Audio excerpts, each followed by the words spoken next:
Magandang umaga po sa lahat, Luzon, Visayas, Mindanao, kung saan kayong panig ng mundo. Ayan, maraming salamat po sa nanonood ng aking YouTube channel. Ayan, lalo-lalo na yung mga nakapag-subscribe po dito sa aking YouTube channel. Maraming salamat po. Kung hindi nyo pa napindot ang ating notification bell at gusto nyo ang ganitong mga vlog, pakipindot naman po ang button po, subscribe po para ma-update po kayo doon sa mga latest ko pang gagawin mga video po. Ayan, may pag-uusapan tayong barya, nandiyan po sa ating harapan. Ayan, maraming salamat po at magandang umaga po sa lahat. Wala tayong vlog kahapon at mayroon tayong trabaho. Ayan, nagbabalik tayo dito sa aking YouTube channel, Samuel Soriano TV. Ayan, 29 po. At magandang umaga po, Luzon, Visayas, Mindanao, kung saan kayong panig ng mundo po. Ayan, ang pag-usapan po natin barya ngayon ay yung sinasabi nila noon na semi hard to find na BSP. Ayan, 2007 po. Nakasimangot na rito si Rizal. Punong-puno na ng pakipagdigma po. Ayan. 2007 po ang ating pag-uusapan na BSP 1 peso po. Ayan, ito po yung mga piniri sa akin nung akin nabilihan. Ayan po, magaganda pa. Pre lamang ito doon sa aking nabilihan. Ayan po, marami po ito, 10 piraso pero 3 lang ang aking nilabas. Ayan.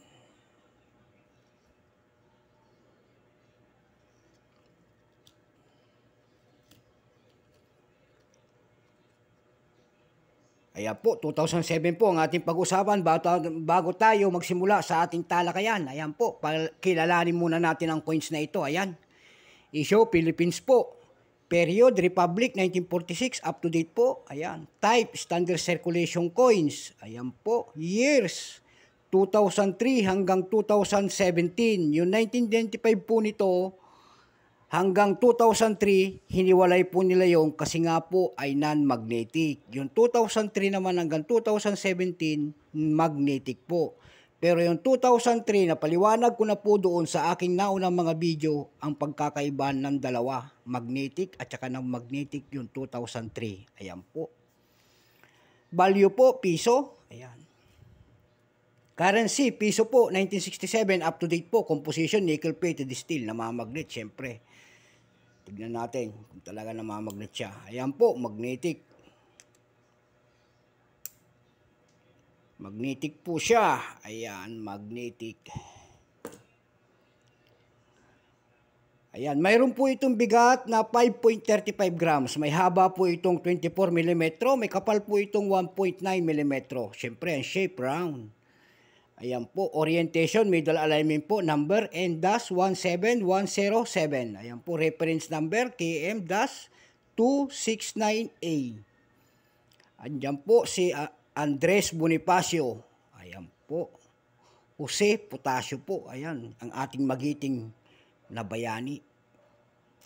Pagkatalikod po naman po ay ayan, Republika ng Pilipinas po at ang shield ng ating Bangko Sentral at ang tatag ng Bangko Sentral kung kailang inano ang ating logo. Ayan, 1993. 2007 po, excuse me po, ang 2007 po, ang tawag nila rito ay bold letters, reverse 2. Ayan po, 8% lamang po ito. Kung 8%, percentage lamang po, ang percentage lamang ang ibinibigay ng ating mga numista dito kasi wala pang mintage kung ilang piraso kasi ito po ay ginagamit pa natin. Pero mayroon na siyang price doon sa ating numista.com po. Ayan, selling price kung tawagin. Pero batikan po na appraisal price. Ayan, yung fine 11. Very fine 14, extra fine 14, almost uncirculated po nito ay 18 pesos lamang. Ayan po. Naghanap tayo sa ating presyo nito kung saan-saan. Kung saan-saan website, sa Numista, sa eBay, wala tayong makita. Ayan po. Wala tayong makita. Ibig sabihin, tinago na ng mga kolektor itong barya na to kasi wala nang makita. Tinago na.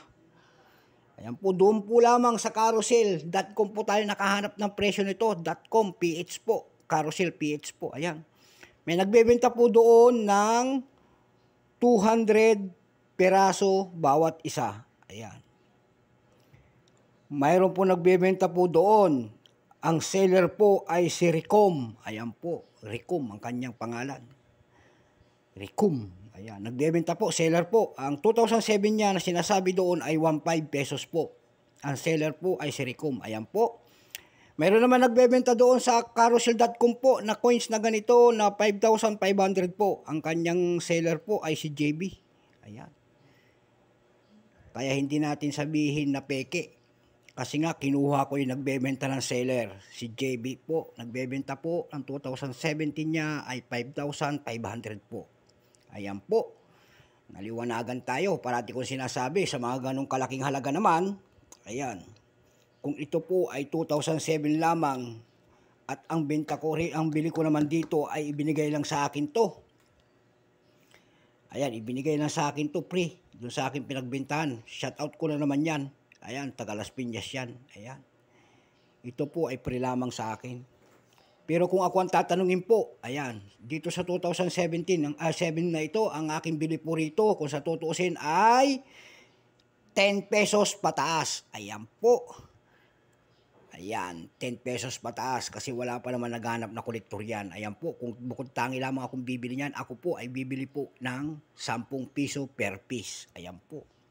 So hanggang dito na lamang po, Luzon, Visayas, Mindanao, kung saan kayong panig ng mundo po. Ayan po. Maraming salamat po sa nanonood ng aking YouTube channel, lalo-lalo na yung aking mga nakapag-subscribe dyan. Maraming salamat po so much sa lahat. Yung mga nanonood pa ng aking video po na hindi pa nakapag-subscribe, pindutin po ang ating notification bell. And subscribe po para ma-update po kayo doon sa aking latest na gagawin pang mga video po. Bye-bye. Luzon, Visayas, Mindanao po. Keep safe po sa lahat.